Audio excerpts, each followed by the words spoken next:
Hi, I'm so full of food here in my tummy.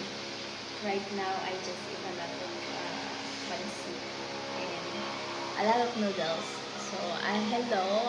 This vlog is about the try-on haul swimsuit that I bought on the Shein and some on Shopee, and some are I just bought it 2 years ago and I haven't worn them since then.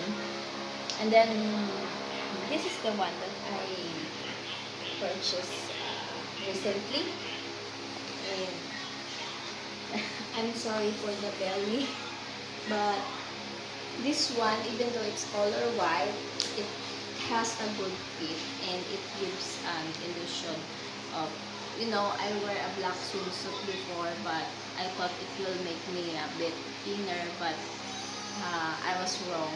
And then I tried this out, this white color outfit swimsuit on Shein, and then it gives me a bit of shape, as you see.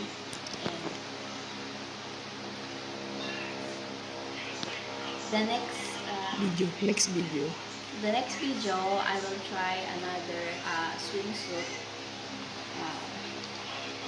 I bought it about around 270 pesos only. So, bye-bye for now. You can stop the... I hear it.